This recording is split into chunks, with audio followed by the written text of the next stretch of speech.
Hi, my name is Elliott. I'm the creator and founder of homeschoolingtorah.com, and welcome to my home. I hope you'll grab a cool drink, pull up a chair, definitely grab your Bible. You're going to want some paper and a pen or something to write down a lot of notes because I want to give you a lot of ideas today. This is day 2 of the 2022 Homeschooling Family Conference, and I want to tell you the basics of getting started in homeschooling.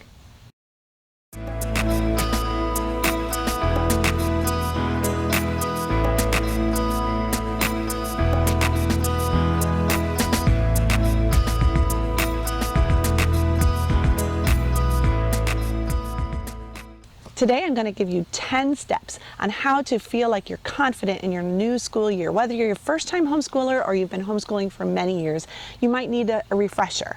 So here are 10 steps. Step 1, let's get organized. Okay, we're going to go a little deeper into this and some things that you need to do to get organized as we go through the 10 steps. But basically, here's where you get started. First of all, you need a binder for you as mom so that you can keep yourself organized. And when I say a binder, it doesn't have to be anything fancy. I just go to Walmart and I like a 1.5-inch binder, sometimes even a 1-inch binder, because I just don't like something that's super thick. I keep mine in the top drawer of the hutch that's really close to the dining room table where we do our homeschooling, and it just doesn't fit if it's massive.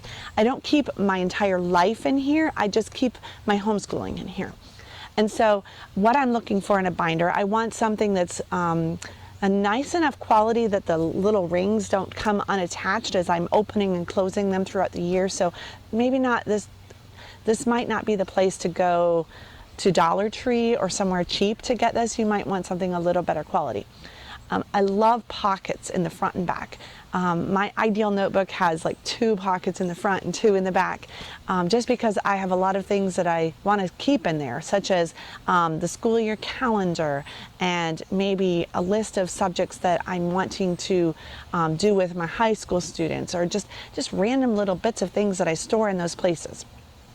Having said that, I also put inside my binder sticky notes. And I've been talking about sticky notes already in this conference, and I have lots of different kinds of sticky notes. I have the ones that have just the little tabs. I use those to keep my place in my book and in our reading books and in my Bible and in just all over the place. I use them for everything. But I also have the bigger sticky notes that you can use to write notes to yourself on. And those are just as my brain is thinking of things throughout the day and I don't want to forget them. I want to have those handy. And then I like to have some pens. I have a red pen and my favorite kind of just blue pen. My husband prefers black, which makes it easy because I always know the blue pens are mine and the black pens are his. But that's really handy to have. I'm constantly using a pen. I also have pencils that are nice and sharp. I have an old-fashioned pencil sharpener that I just love. My youngest kids are kind of scared of it. So my husband actually got them an electric pencil sharpener, whatever you prefer. And then lots of erasers. I use erasers all the time. So I don't just go with the erasers that are on the end of a pencil. I go ahead and buy the extra little erasers because we're always erasing things. And then I have chalk or whiteboard markers, and I'll tell you about that in a second. And then I also have a highlighter because I'm highlighting things all the time. I talked about that in another video. So make sure that you have some of those basic supplies for you as a mom. I just keep all of those handy. I have a drawer that's really close to where we're at, so I put them in there. Well, we'll come back to how to organize that. You're going to want to have divider tabs for your binder. So those are just the plain little, they could be yellow with a little tabby. You can put right on the little piece of paper and stick it in. If you want to get fancier, there's cute ones. It doesn't matter, but you're going to want to have one tab for every single subject that you do in a day, plus maybe a few extra. So you're also going to need paper for your printer, and this assumes that you have a printer. You're probably going to need one, and a printer is just invaluable. So I have lots of information about printers down there. I say invest in a better printer that uses less ink, because ink is what really kills you, having to buy ink all the time. So my laser printer, I can actually buy toner cartridges that have been refurbished. I get mine for $8 a toner cartridge. That is so cheap. And I can run hundreds of pages on one of those $8 cartridges. So definitely put some time into thinking about the best kind of printer to get for you and your lifestyle. I might print more than you do. You're also going to want to have a 3-hole punch, because all of the things that come out of your printer have to have holes punched in them so you can put them in your binder. Don't go ahead and start printing yet. We're just talking about the things that you want to have available to you so that when you get started, you're ready to go. There are a lot of other school supplies that you could get, so let's just go over some of them. But if you don't want to write all these down, I have a link below the video to a list of these so that you can refresh your memory. It's okay if you don't think about it right now. So some of the things you're going to want to have is a Bible for every single student in your house. Obviously, that's important if the Bible is our primary textbook. And if you have young children that aren't reading yet, you might hold off on that. It's up to you. Maybe that won't be as necessary, but I like getting them a Bible. So this Bible that I have here is a New King James Bible. I just got it at Walmart. It's not that fancy. I love the New King James. That's my favorite, but I don't find that it has as many styles as some of the other translations, such as the NIV or the ESV. Some of the more obscure Bibles, like the Messianic or Torah observant kind of Bibles with sacred names, are harder to get more options in. So it just depends on what's important to you, and there's like no right or wrong here. I mean, there might be, but not really. It's a preference thing. I'm getting old, so I was just trying to find a Bible that had a big enough font that I could read it. Some of my more precious Bibles that I've had over the years have a lot smaller font, and I'm just getting too old for that. You go and look for what you're wanting, but honestly, Walmart has inexpensive Bibles, Target as well. And you can also go on Amazon. I love the New King James Adventure Bible for children, but it does have in the sidebars some things that are against Torah. So it's a kind of a give and take, but I like the font. I like that it's hardbound and lays flat for kids that are doing copy work and such. So anyway, it's completely up to you, but that's a very important school supply that you don't want to miss out on. You're going to need that from the very first day. So I talked about a binder for you as mom. Each of your students is going to need his or her own binder as well. So make sure I take my kids shopping for that so that they can pick it out, something that they like. So to me, that's just one of the fun things about getting ready for a new school year, is that school supply shopping trip. They are also going to need dividers for their binders. So you'll want to make sure that you get some of those, one for every subject and maybe a couple extra. You might want to get a package of sheet protectors so that if you're printing out charts from the Homeschooling Torah website, you can slip those charts in and it keeps them nice and sturdy. And for some of my kids, I give them their own charts, like the hundreds chart for arithmetic so that they can look at it every day, or a cursive handwriting chart, maps of the world. Those are nice for them to have in their binders as well. But you might just want to pick up a pack of sheet protectors, so maybe 25 to 50, and I don't know if you need that many for one school year. That's just what I have in my cupboard, and just have it on hand so that when you see a chart, you can put it in. And you don't have to have a color printer, by the way. We were talking about printers. When I print my charts, I print them in black and white, and I have my kids get their crayons and decorate them. Saves me gobs of money on ink. I just have black and white. Yes, there is color in some of our charts, but seriously, you don't have to have it. You'll save yourself so much money right there. You're going to want crayons and colored pencils. I talked about having them color their own charts. There's a lot of things that they're going to color in life. So crayons and colored pencils are our favorite things. Markers are okay, but one of the things I don't love about markers is you get the marker stuff all over the sides of your hands and it smears. And little babies and preschoolers love to throw markers on the floor, and then you get marker all over your house. And so for me, I usually stick with crayons and colored pencils and that good pencil sharpener. That's my personal preference. You do what you want, because it's totally a preference. I like to get for notebooking pages, which we're going to talk about notebooking in just a bit, but we want to have some supplies for it. Construction paper would be a good place to start, but just some fun papers. If you go to a Michael's or Joann or Hobby Lobby, you might be able to find some fun papers. I personally don't do this unless things are on sale. So I get on Michael's and Hobby Lobby's discount email list, and I, once in a while, if I'm going that way, I look and see if they have any sales. Otherwise, I don't spend the money. But if you have a grandmother or an aunt or someone like that that likes to buy things for your kids, you might suggest that that would be a fun thing to get, because stickers and fun paper for their notebooking is just really good to have, but it's expensive. So I would wait on that one or just get a discount. You're going to want to have some loose leaf notebook paper. So you're going to want the wide ruled for your younger children, and as they move into the middle school and high school years, you probably want to move to college rule. Even though they're not in college, most children really do appreciate the smaller lined. And I get some for myself as well, just again for just brainstorming and stuff. I usually put about 20 sheets of it in my teacher binder so that I'm ready to brainstorm whenever I want to. And that college rule is my favorite as well. But yeah, we keep that handy. We also have a lot of spiral notebooks. Spiral notebooks are handy for arithmetic or just for all kinds of things. Spiral notebooks are awesome. They are nice for arithmetic, for working out bigger problems, even for high school students that are going into advanced math, algebra, geometry, trig. They're going to want to have somewhere where they can work out long problems. And I like to have a spiral notebook just so that they can always keep their work in one spot. And I can go back and check it later. You don't have to have it, but they're super inexpensive. Now for Bible copywork, I prefer the composition notebooks that lie flat. That way my children can write on both the front and the backs. And I also get them some whiteout tape so that they can make corrections to anything that they might have made a mistake on, because we want to teach them to do a very good job. So correction tape is a lifesaver. We take a Sharpie marker, which is another thing you might want to get, and we write each person's name on their own correction tape, and they're responsible to keep hold of it. For my children, I also get those little pouches that you can put inside a 3-ring binder, and you can put your pens and things in. My middle school and up age children like to get colored pens for their copywork, just because it's fun to write their copywork in a lot of different colors. My kids, I make them work for that because pens are expensive, so they have to do jobs around the house and save up their money for buying those special pens. But then I promise you, if they bought them with their own money, they tend much more to take care of them and not lose them.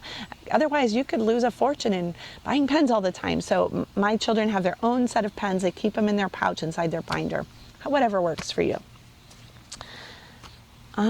You might want to get a couple different folders with clasps that you could punch holes in a subject and put it into that folder, and that becomes that folder's specific binder, you could say.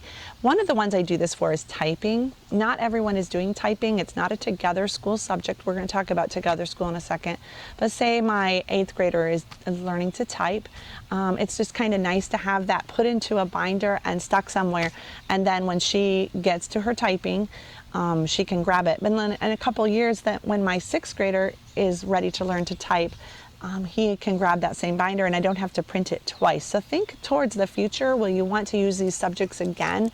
And you might want to put them in something like, a folder with the 3 clasps in it. So, or something, a small 3-ring binder, something that kind of makes that more permanent. Other subjects that might apply to would be any of those electives. Anything that a student would do on their own, but it's just kind of nice to save it for the next student after them. Younger children, you're going to want to have things like paint, modeling clay and Play-Doh. I'm trying to think, all kinds of art supplies, pipe cleaners and whatever. Those things are fairly optional but fun. I like to go to Walmart and go walking through the craft section. It's cheaper than like a Joann's or a Hobby Lobby.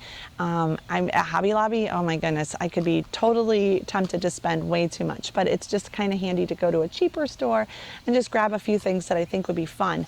One of the things you might want to have is some manipulatives for arithmetic, so things that can be counted. So a jar of buttons would be a great option.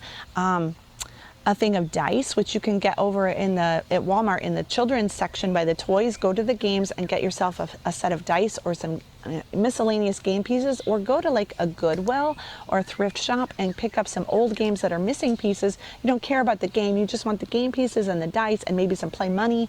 Those are so cheap at a thrift store and you can have some fun with that. Other things would be like little cups that you could put things in. I go for the little paper Dixie cups and save a set of them in our school supplies so that my children can count. And I'm going to put a video below this, or link to a video below this, so that you can see even more about what I do with math manipulatives. How about tracing paper? Tracing paper is super handy because when your children are making their own maps, they can trace over things that are in books. And I think the act of tracing helps them remember better. So tracing paper is handy to have. You can get that at most stores, but if not, Amazon definitely has it.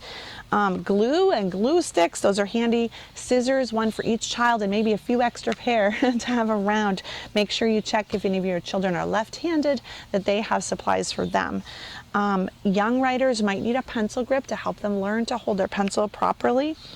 You might need some permanent markers. I mentioned Sharpies, black and many colors, as well as, you don't have to have it, but it's fun for making charts. You might think of some charts that I haven't supplied that, it would be a good way to help your children memorize things.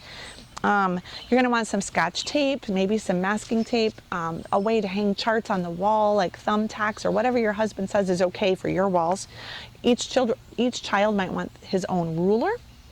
And you want to write their names on them so that they're responsible to keep track of where they are. It's nice to also have one yardstick for your family and maybe a measuring tape, just an inexpensive one, so that as they're learning things, they can measure the perimeter of your dining room and so on, and maybe even the backyard. Middle school and high school students will also need things like compasses, protractors, and calculators. I'm finding that most people have devices now that have calculators, so you might not need that one, separately. But young children, instead of a calculator, get them, if you can, an abacus. An abacus is wonderful because it has everything in rows of 10. So that's a little bit more expensive. If you can find one used somewhere, that's awesome, but it is a worthwhile investment because children really need that hands-on as they're learning to count. You might want to have a clock that you could use to help your children learn to tell time. If you can't afford a specialized educational clock, because they can be quite expensive, go to a thrift store and find a clock that no one wants anymore for $1 or $2 and just use it for school time. And you don't even have to keep a battery in it and have it tell time. It could just be one that you let your children turn the hands on and mess around with. So if you didn't spend much, you won't mind. I like having letter magnets for my young children, ABC letter magnets, or like the Hebrew alphabet letter magnets. That's something worth investing in because they're so useful as you learn Hebrew. You might want 3x5 cards for making flashcards, as we've been talking about in previous videos, and maybe an index card storage box so that you can keep them really well organized. You might even want some spiral 3x5 cards so that you can write memory verses or other things and flip through them. So just things to think about. You don't have to have all of these things. Definitely think about where you're going to store things later, because you cannot keep everything in one small 3-ring binder. It's just not possible to fit even a whole school year's worth of materials in it. So maybe every 9 weeks or so, swap things out, put new things in, and take the old things down to the basement or wherever you store things and put them in a hanging file crate. So you want some hanging folders. Definitely keep yourself organized there for future record keeping. You're going to hate yourself if you don't. Let's see, flashcards. We sell flashcards at foundationspress.com for learning readers, and so you've got all of your phonics, and we also have Hebrew flashcards for people that are learning to sound out their Hebrew letters. Otherwise, you might want a Strong's Concordance, although you can just use your phone and get a website for free or an app. But if you'd like to have a book, a Strong's Concordance, a dictionary, an ancient Hebrew lexicon, those are my 3 favorite. Maybe if you really wanted to splurge, a thesaurus for your older students. So those are some of your possible school supplies. That seems like a lot, but that's where I start. So when I'm getting organized, I first get all my supplies, and you're going to come home with all this stuff, bags and bags of things from Walmart, and they're going to be all over the place, and you're going to feel overwhelmed. So we first need to figure out then, where do we put everything? Well, I'm going to recommend that you take like a week before you start school. Don't just dive into school. Get organized. Make sure that you don't plunge into something without counting the cost. And getting yourself organized will relieve stress in so many ways. You can think of some fun activities for your kids to do while you organize, or you can do it together. That'd be even better. But do take the time to organize. I know it feels overwhelming, and if you are a mom with young children, it even is more overwhelming, but I say take as long as you need, weeks if needed, to get yourself through that organizing process. So first of all, Mom, let's get you organized. We're going to go back to your binder. Let's set up some of the things that go inside of it. You're going to want to have your Together School planner or something that you can track what you've done every day at the very front, so that when you open your binder, the first thing you see is, what am I doing today? What's the order, and what do we have to do, and what do we have, when are we doing it? I really do recommend our Together School planner. That's what I use, and I keep track of everything that we're doing, and it becomes both my planner at the beginning of the week to say, what am I going to do this week? And at the end of the week, it then becomes my record of what we have done. So you've crossed off 2 things that are necessary for a homeschooling mom. So I put that at the very beginning, and then at the beginning of the next week, I put a new page on top. So at the bottom would be week 1, and by the end of the school year, week 36 is on the top, if they all fit. Sometimes, like I said, I take them out and put them in storage. You're going to want a curriculum overview chart so that you can kind of think, where am I going over all 12 years? And we'll put a link to that below the video. You're going to want your annual calendar so you can see a year at a glance, or even, because school years tend to start in the summer, you're going to probably want 2 years calendars in there so you can see ahead. You're going to want to keep track of your school attendance. If you are in a state that attendance keeping is required, I would actually do this in a separate calendar. We have those on our Homeschooling Torah website for our members. You're going to make sure that you print out your homeschooling laws in your state. Go to homeschoollegaldefenseassociation.org, hslda.org, and make sure that you find out what your laws are and that you are complying. And that's just a once a year thing. Make sure that nothing's changed and that you go ahead and have that in your binder as a record. And then you're going to make a list. Later we'll talk about independent subjects for your students.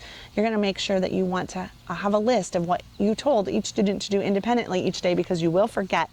And you want to be able to check and make sure that they've done what you asked them to do. And the only way you're going to remember is to put those checklists in your binder. And I have all that in the front. Maybe even a reading log of who's reading what books, so that you can remember, because if you have a lot of children, you will not remember who read what.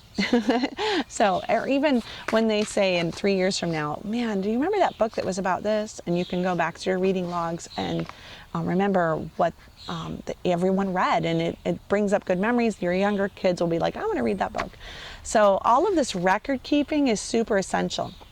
Again, you can get links to all of this on the Homeschooling Torah website for our members, and it's free of charge to those who are members of Homeschooling Torah. So next, you're going to be choosing your courses. I mentioned an overview chart of, a possible way to go from kindergarten through 12th grade. This is really important to plan ahead. You're going to want to plan.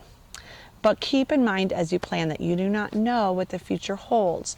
And so it is okay if you deviate from that plan, I promise. One of the ways that I kind of conquer that problem is by doing as many subjects with my students together as possible. So for the record, you don't have to start in ancient history. You can start anywhere. You don't have to start any subject at the beginning. Now, I do like studying the Bible from the beginning, but otherwise, it's kind of interesting. You don't have to start every first grade child in ancient history. See, the problem comes when you have a 6th grade child, a 4th grade child, a 2nd grade child, and a kindergartner. You can't have them all in different subjects. It's just absolutely overwhelming. How would you teach that many history subjects every day, plus, everyone getting their own science, and everyone getting their own language arts, and everyone getting their own Bible? You will not be able to keep track of all of that. So putting them all in the same history topic together and then rotating through those a couple times. So let's say there's 5 history subjects, or even 6 of them. Then every student can go through each one twice over the course of their schooling years. And it doesn't matter really where they start. You're going to find, honestly, your younger children coming up, they're on the floor playing with toys while you're doing American history with your 2nd grader. And you'd be surprised how much that younger child is absorbing, even though you're not actively teaching them. So later, when they get to American history, they're going to be like, I feel like I've been down this before, and they have. So it's okay to do school together and just plug your students in as they get old enough to participate. Don't worry about it otherwise. You're also going to need to figure out what subjects you're going to want to tutor your individual children in. So what I mean by that is some subjects you can't do together. So for instance, teaching a child to read is really difficult to do as a group because unless you have twins, they're both learning to read, or maybe two children that are very close in age. Otherwise, you're probably going to have to independently teach your children. So pick out what you're going to do. When you join Homeschooling Torah, there is a roadmap at the top of the website. And I recommend that you go to those roadmaps and you work your way through them, and we will give you counsel and advice on how to choose the different subjects for your children. Your children will also have independent assignments that they do each day. So that would be independent Bible reading, chapter books that they're reading on their own, their copy work from the Bible, projects that they have to work on from history class or science that they're going to do on their own time. It would be piano practice, chores, typing, reviewing their Hebrew flashcards. These are just some ideas of things that they would do independently. So you've got yourself set, and as you're looking at the pile of stuff, before you even get any more organized, let's think about what time of day you're going to be doing your schoolwork. And the reason I'm saying that is because you're going to have to arrange your house in a way that makes sense for your schedule, and that affects where you store everything, right? And how you get organized. So you're looking at your house and you're thinking to yourself, okay, I've got a newborn that needs to nurse every few hours. I've got a 4-year-old that's very active but wants to start doing some schoolwork. I've got a 3rd grader who's barely reading, but able to do some things on his own, and then I've got a 7th grader that's very independent, but I could probably get some help from her. Maybe she would like to take dinner twice a week, and she could help put a load of laundry in and help change it over to the dryer occasionally. You can all take turns. Maybe your I forgot what ages I said. Maybe your 3rd grader could help watch the baby while you're working with your 4-year-old to learn his letters, things like that. So remember that the younger children, they are not able to take as much change. They need a good structure to their day to know what is next about their day. And what you're going to want to do is probably focus on them right after breakfast and do their reading and any math, read a Bible story with them, do their preschool pages, things like that right away. So that first of all, they feel really loved. And second of all, before they get too tired to even be able to manage. And then help them get some independent playtime while you start working with your older children. If you need more help on that, our preschool curriculum has gobs of ideas on how to set that up and what it looks like. We also have a book called The 4 Foundations of Lifelong Learning, which has a lot of the same information that's in the preschool, but if you just want some ideas on setting up a young child's schedule, that would be the book to get. So for your older children, think about when would be a good time to do math. You don't want to do math at a time they're starting to get tired and they're crying because it's overwhelming. You don't want to put a reading subject right when everyone's falling asleep, right when you're falling asleep. So think about your energy levels throughout the day and figure out how much energy would that need. And maybe if you don't know, go to our sample schedules and just try one of them and see if maybe that helps you, okay? Don't forget to plan in times for naps. Children, especially age 5 and younger, need a quiet time or nap every day. They really do. And mom sometimes needs them to have a quiet time or nap every day. Make sure you take times for breaks, running around the house or doing some fun physical activity from our PE curriculum. Make sure that you don't always do academic things hour after hour after hour with frying your brains. You don't fry your brains. Like change it up, mix it up. You can even put in chores and housework and things in between school subjects so that you have some variety so that your brain just gets a break, okay?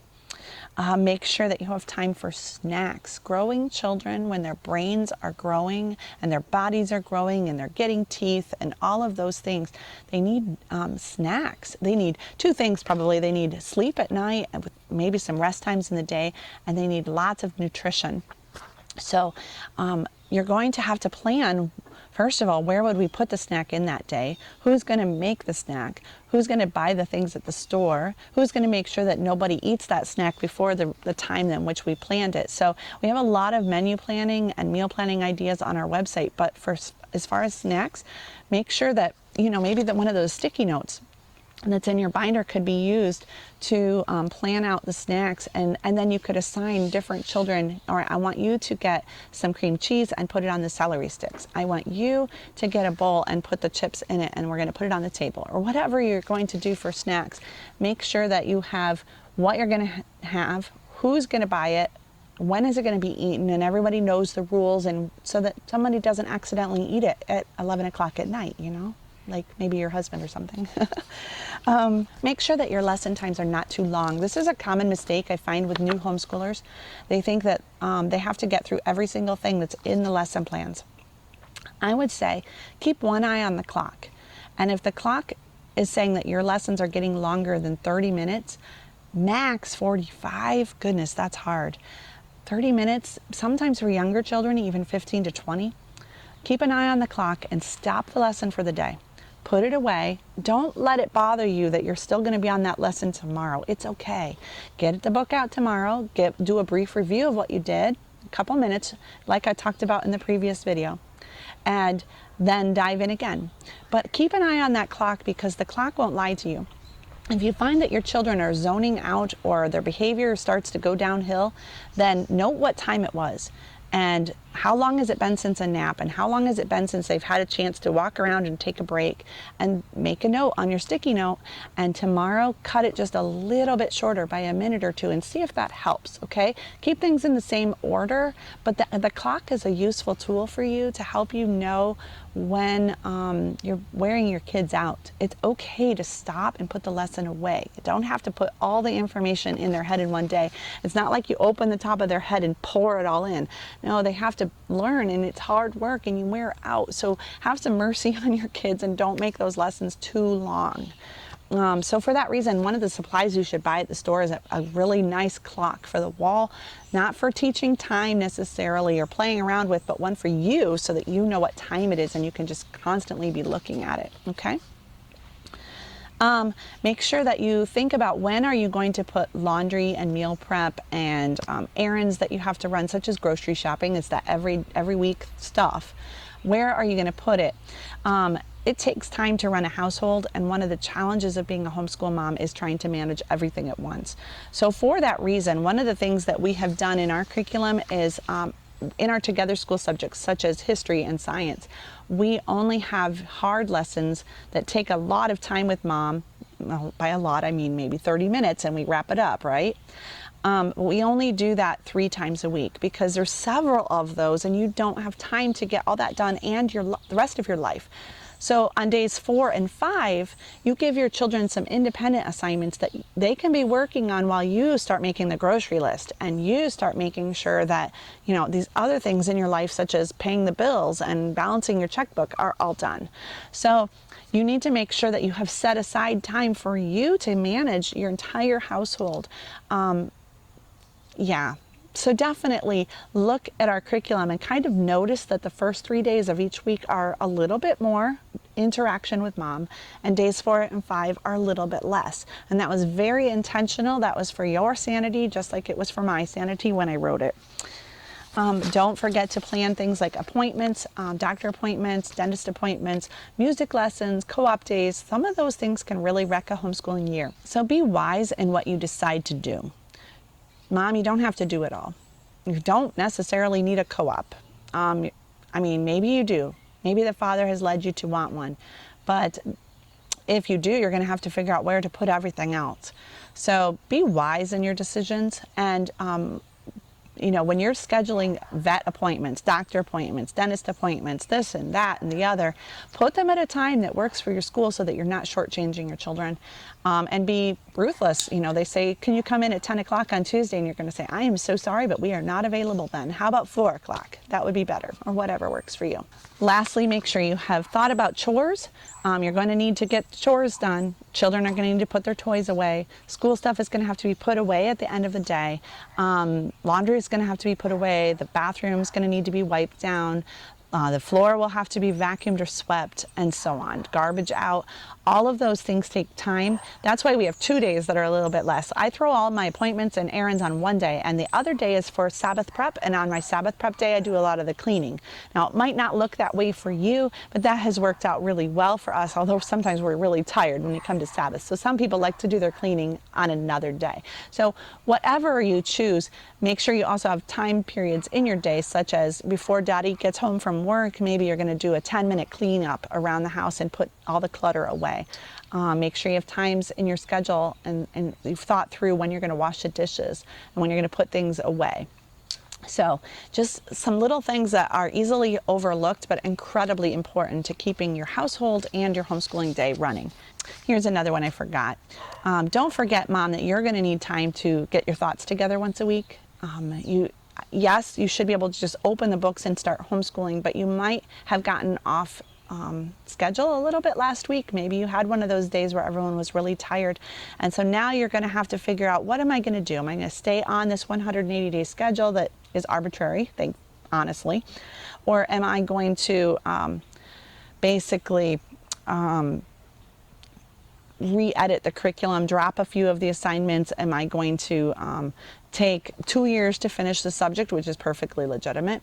Whatever you do, you're going to need a planning time. And I think personally, you're going to need a planning time once a week. And I love when Sabbath has come to an end. It's like Sabbath is a reset button for the rest of our weeks, right? So when Sabbath comes to an end, I like to sit and plan out my new week. There have been years that I did that on Saturday evening at 10 o'clock at night, but I'm a little bit more of a morning person, and I think generally over the years I prefer Sunday morning. And sometimes I'll let my kids sleep in a little bit that morning intentionally so that I can have a little bit of extra time. I grab my coffee and I sit down and I plan out my week. Planning everything just makes it go so much more smoothly. It will help you to feel like you're ready for the week. And once you're done planning, you can then go to the computer and print out what you need for that week. Instead of printing all 180 days at one time, I really recommend that you print in smaller segments. What if you want to change something up? You've wasted a ton of paper and ink. So you definitely want to find a planning time and then just print in small segments, and then grab your 3-hole punch and print out what is, or punch holes in what is needed for that week. In a second, I'm going to talk about how my children have assigned seats around the table. So when I'm printing, I'll print everything I need for the week first, teacher's manuals and so on. And then I start with my younger children, and I print out going up through my children until I get to the older ones. And as it comes out of the printer, I punch the holes and I put it at their spot at the table. And then when they come down, yes, at our house, we don't do school on the first day of the week, but that's their day. They grab their papers and they can put them in their binders, and it's their responsibility to put them away and not lose them. They have to put them in the right spot behind the divider for that subject. So you don't have to do this all on your own. You can get help, but it's just a few pages. It's because it's just once a week. So maybe you decide to do it once a month, and maybe at that point it's like 20 pages for each subject. It's a little bit more overwhelming to me. I tend to run out of ink in the middle of the project, so I like to do it once a week. But say each subject has only 4 or 5 pages, at the most 10, and some of the younger ones with word power and such. And so then they can put them where they go, and you're done, and you're ready to go for the week. And you know what? I feel like we get more school done consistently when we have that planning time at the beginning of the week. Next, you're going to want to make your actual schedule as to how your week is going to go. We're going to talk about time management in a future video, so I'm going to leave most of the details for that, except to say that you're going to make your ideal week and your master plan, but it won't always go according to that. So again, that planning time that you're going to have at the beginning of each week is going to help you reset and get back on target. So we'll talk more about that in a future video.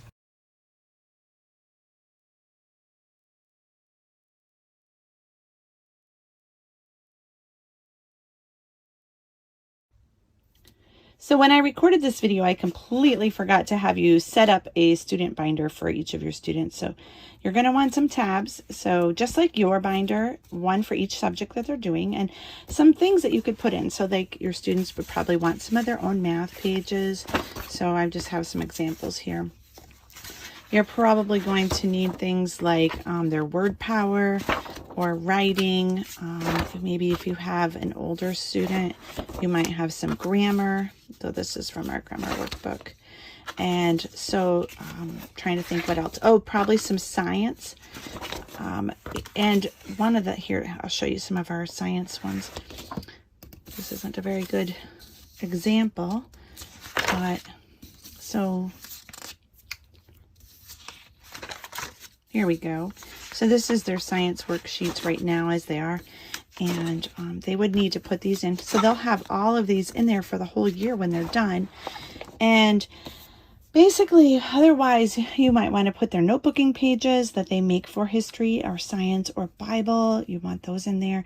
How about Bible reading schedules? I think I have some samples of those in here.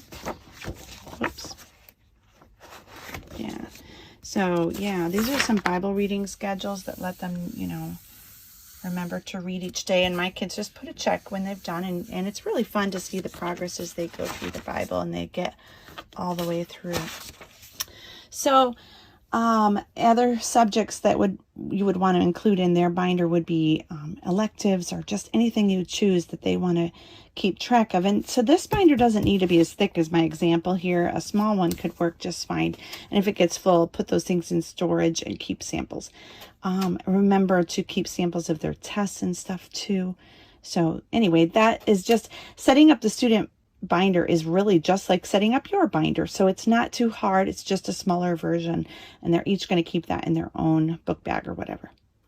As you set up your beginning of your school year, one of the things that you're going to be doing is set everyone's habits in the household, because just because you planned the schedule and you planned the schoolwork and you planned out how everything is going to go doesn't mean that everybody else got the memo. And it takes a lot to redirect everyone's habits and schedules. I mean, if you go to a public school, your child has to get on the bus and go to the classroom, and everybody there has set up the schedule and everyone moves through it, and it's pretty dramatic. It's really difficult to get that same drama at home. And I'm not saying that you need to. Definitely, we're not trying to copy how the schools do it. But you kind of don't have any way to go, bam, school started and everybody's on track. You can build up the excitement. Say in 2 weeks we're going to start school and start talking it up and planning. But realize that when you get there, even if you have a really cool start to the school year, it's going to take time to get everyone's bodies to cooperate, their circadian rhythms to switch, and their mental attitudes to get on these new habits. So don't be discouraged by this. Just be aware that it's going to be a little bit of an adjustment. All right, number 8, let's plan out our schoolroom, okay? So we've still got our bags of stuff we brought home from Walmart, all the school supplies that we bought. You got your spiral notebooks and your composition books and your notebook paper and your binders and your hole punches, and everything is just everywhere. So when you start your school year, you want to put things at the point of use. So you've already made your schedule, you know what subjects are coming, and maybe you don't know what things will be needed in every subject, but here's some suggestions. So your school supplies like colored pencils and pens and scissors and all of that stuff, you could again have each child have their own inside their binder, or you could put little mason jars in the center of the table and put all the supplies in there, and at the end of the day put all those mason jars into a container or into a drawer or cupboard. So you basically need to have available at their fingertips everything they're going to need for the year. And you might not be able to think of what those are. And as the year goes on, you're going to realize, oh man, we needed scissors every single day in history because we were making notebooking pages. Or we need to have glue sticks available. We need to have chalk and an eraser. So as you plan it out, let's say scissors are the classic thing. You might need scissors in a lot of different places in your house. So buy more pairs of scissors and have them at all of those places. That way, when the child is using them, they can then put them away right there and not have to walk across the house and put them back in some drawer. That never happens. So have your tools available. It's difficult to do a good job if you don't have tools and they're ready at hand. So just like a workman has a tool belt and everything is on there, you as a homeschool mom, make sure the tools you need are in your schoolroom, okay? I also like to have my kids have assigned seats. You don't have to do this, but it just makes it kind of nice because every day your child knows where to sit and where to put his stuff. And it's just very much those habits that we were talking about, and it becomes easy for his body to just get in the groove. So I just have my kids in the same place every day. It's interesting, research says that when the child is learning to read, if everything in the room is in the same spot every day as they come back to that, the brain starts to orient it. And I think back to kindergarten, and I sat in the same spot every day, and I can actually remember where I was sitting when I learned certain letter sounds. I might have a weird memory, but I do think that research is fascinating. So even when I come over to my reader and we're learning something, I try to stand on the same side of his body and reach over him and in the same way every time, because I'm helping his brain to orient himself. So this is a really strong reason to have assigned seats around the table during school time, but it just also helps keep order. You're probably going to want to have a whiteboard or a chalkboard, or both, depending on your style of decorating and how you want to have your house, and just your preferences, if you like chalk or whiteboard markers better. So just make sure that you have some way, when you're trying to explain something, to draw a picture or to write it up there is sometimes so much better. Math is a classic example of where we would need it. If you don't have space for something that you can permanently put on the wall, then a small one works, okay? Like for years, all I had was a small whiteboard, and it was magnetic. That's a really handy thing for a whiteboard, because then you can put those letter magnets for your young readers. But anyway, that's a really important thing for your schoolroom. Then you're going to want to have space to put charts on the walls. Charts help your children learn. So grammar has charts, and math has charts, and spelling has charts, and Bible will have charts. Learn the books of the Bible. You can put up your Bible verses.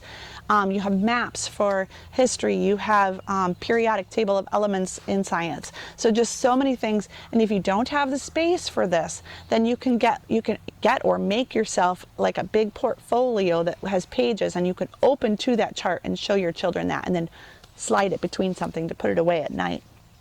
And for people like our family, that our house has to do multiple uses, because we have a small family with a lot of people.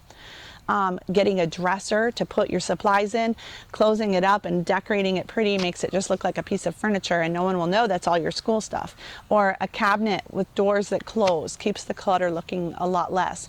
My husband is actually starting to build benches for our dining room that will have storage that opens up underneath. You can put a whiteboard up on the wall and hang it on hooks, and then put it away at the end of the school day, and you're back to your normal decorating in your house. Your children probably need bags or crates to put their school books in, and their binders. And then those could go away at the bottom of their closets at night. So all of these are things that you can do to kind of make your house look more neat and tidy. So in your home library, you're going to want to have some bookshelves, because you're teaching your children about reading, and you're going to need a place to put all the books for history, all the reference books, all the books that they're reading for chapter books, all your Bible reference books, and all the journals and binders that you're starting to accumulate. So you're going to want to have a binder probably for all the notebooking pages. You can put them in the students' binders, or you could just have a dedicated history notebooking thing and put dividers in for each of your children. And that it's up to you, but you're going to want to store those notebooking pages somewhere. You're going to want to have a place to put a timeline. So whether you hang up a timeline that shows all 6,000 years of human history on the wall, if you have space, that's cool. If you don't, a 3-ring binder that you can put a timeline, or you can purchase a book of the centuries from various suppliers like Rainbow Resource or Amazon. So you're going to just want to have a place to put your dictionaries and your Strong's Concordances and all of that. So a bookshelf is incredibly important. But again, if you want to cut down on the visual clutter, get one that has doors in front of it. So I think a bookshelf in your schoolroom is one of the most essential things that you're going to need. So now, you've gotten yourself organized. You've started to print out just the first week or so of the school subjects for your children. You've got your teacher binder. Again, just the first week. Let's not go crazy. Don't try to print the entire year at once. I think that would make you insane, especially because you've invested so much ink and paper that you'll want to go nuts if you can't accomplish it just like you thought. Your expectations for the year will go crashing if you cannot fulfill them in every way. So print just a little bit and accomplish that. On the first day of school, don't expect to get done everything that's listed on day one. I hardly ever get that done. Day one is a very loose thing. Day one can take several days. My husband likes to say that it's important for the first day of school to teach procedures don't worry about the information so much, but you're kind of helping your children go through the ropes of what a school day is going to look like. And then on day 2, you might start with the rest of whatever you didn't get on day 1. It might even take you 3 days to get through day 1. Just get those procedures, get those habits formed, get on schedule. Watch the clock and stop the lessons when they're getting too long for your children. Note how long they can sit through a lesson and when they need a break, and then adjust, which is why I say don't print out too much at once, because you're going to adjust pretty often. So some of the things that you might expect to happen on the first days of school, you might expect some children to feel a little grumpy because everything's different. And so you might expect to have some extra songs and fun stuff, maybe some games. Try to put a treat at the end of the day, like maybe surprise everyone and take them out for ice cream. Something to make that first day special. When you go out to do something during the day, grab your camera and take pictures because it's your first day of school, but don't expect your kids to have every bit of excitement you have. You've been doing a lot of planning and they're just like, wow, my whole life just got turned upside down. You might want to make sure they have extra sleep for that first week, but most importantly, keep them on that routine. Plow through. Even when it feels like everyone's grumpy and you're like, this isn't working. Well, you haven't given enough time to see if it's working yet. So you have to just keep going, and you hold consistently to that routine. Give them extra snacks, individual rest time for all the introverts in your household that need some time to de-people, even from you. So just keep those first week's lessons nice and short, nice and easy, nice and happy. Smile, even if you don't feel like it. Even if everyone around the table is crying, you smile and start singing, okay? Keep those lessons short and keep just the routine, the order of things the same, and on the short side, and don't worry about the information that you're getting through. Once the routine has been set and everyone gets used to what they do when they wake up in the morning, first this happens and then that happens, then you can start to add more information. But that's going to take a few days, maybe even a few weeks. So don't set expectations for yourself of what you imagine homeschool is going to be like. It's probably going to be chaotic. That's what it's going to be like for the first few weeks. But once you start to get into the rhythm of it, everyone will settle down. So to me, keeping everybody happy, remember we were talking about being thankful. You can have them, when they're crying and grumpy, say, okay, what are we thankful for? And then just keep moving, okay? Keeping the routine the same day after day will probably be the #1 thing you can do to keep peace and harmony in your homeschooling. So be consistent. Day 2 can be the most difficult of days. You want to quit. Don't quit. Be consistent. Stick to it. Determine that you will do this and plow through until suddenly one day you wake up and go, I'm used to this. Or as a friend of mine said, her husband went out of town for a week. And so she decided to just let everybody have fun and not do school that week. And suddenly, by day 3 or so of that week, everyone was in tears and like, we want to do school. We want our life back. So that will become their new normal. And it can happen for you too. So I hope that really helps you as you get started in homeschooling to be a little bit more realistic about what it should look like. And if you have any questions, don't hesitate to reach out to our staff or to set up a phone call with us, because we would love to help you fine tune. So that's our job. But you keep your head up and know that you're doing what's best for your children, and that all that good planning will come to a great result in the end. Just like when you're planting a garden and you work so hard and you have struggles that come, but in the end, the fruit that you reap will be amazing. So stick to it, Mom. Shalom.